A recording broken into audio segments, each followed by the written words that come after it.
देखिए, ये जो हुआ है, ये किसी भी सभ्य समाज के लिए बहुत ही शर्मनाक है।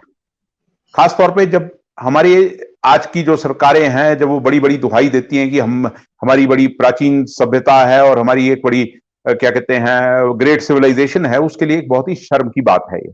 दूसरी चीज़ जो आपने कही वो मैं ये कहना चाहूँगा कि ये एक पूरा अब तक का एक मिथ जो बनाया गया था, मतलब कि अब तक यही कहा जा रहा था कि ये जो आंदोलन है सिर्फ पंजाब, हरियाणा, राजस्थान, वेस्टर्न यूपी वहां तक सीमित है, जबकि ऐसा नहीं है। पिछले कुछ समय से मैं रेगुलरली इसको कवर कर रहा हूं, तो मैं ये जानता हूं कि इस आंदोलन की जड़ें बहुत दूर तक फैल चुकी हैं। और आप सिर्फ ये नॉर्थ ईस्ट के कुछ स्टेट्स छोड़ दें तो कहीं ना कहीं सुगबुगाहट इसकी होती रही है, चाहे वो पॉलिटिकली हो रही है या ऑन ग्राउंड किसान कर रहे हैं या मजदूर वर्ग कर रहा है या स्टूडेंट्स कर रहे हैं, इंटेलेक्चुअल्स कर रहे हैं। ये इस आंदोलन की गूंज जो है पूरे देश में इस समय सुनने को मिल रही है।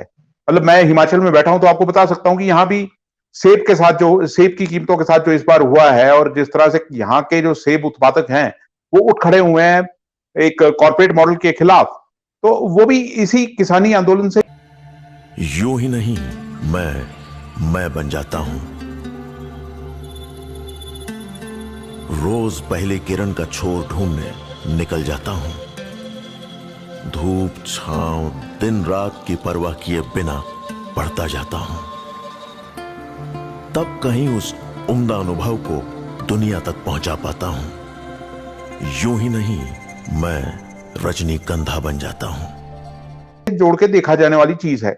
और यह आंदोलन सिर्फ किसानों का नहीं रह गया या सिर्फ वो 3 फार्म लॉज और एमएसपी का नहीं रह गया है। अब देखिए, इसके साथ जुड़ा है मुद्दा अनएम्प्लॉयमेंट का, इसके साथ जुड़ा है मुद्दा जिस तरीके से सरकार प्रताड़ित कर रही है उनको जो उससे असहमति रखते हैं। ये देखिए, किसानों का जो है ये एक डेमोक्रेटिक राइट है प्रोटेस्ट करना, और वो पीसफुल प्रोटेस्ट था। जैसा कि ये वीडियोस बता रही हैं, वो एक पीसफुल प्रोटेस्ट था। वो चाह रहे थे और पीछे से आके गाड़ी मारती है। और इसके साथ साथ हमको ये भी देखना होगा, जो आप पैटर्न की बात कर रहे हैं, मतलब किसानों का ये कहना कि एक बिल्कुल एक पैटर्न इसमें इमर्ज हो रहा है। जिस दिन ये घटना होती है उसी दिन हरियाणा के मुख्यमंत्री मनोहर लाल खट्टर का एक बहुत ही विवादित बयान आता है जिसमें वो कहते हैं कि टिट फॉर टैट की बात करते हैं।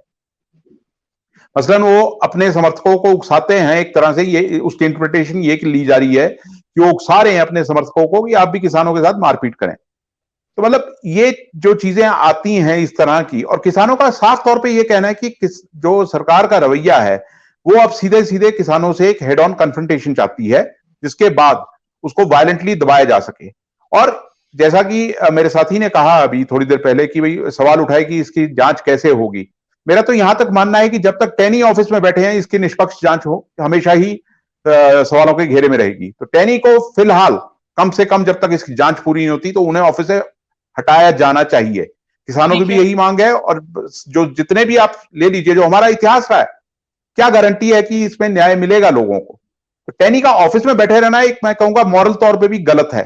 उन्हें ऑफिस से हटाया जाना चाहिए, उसके बाद इसकी जांच होनी चाहिए और उसके बाद जो भी चीजें सामने आती हैं उस हिसाब से आगे जो भी होगा वो होना चाहिए।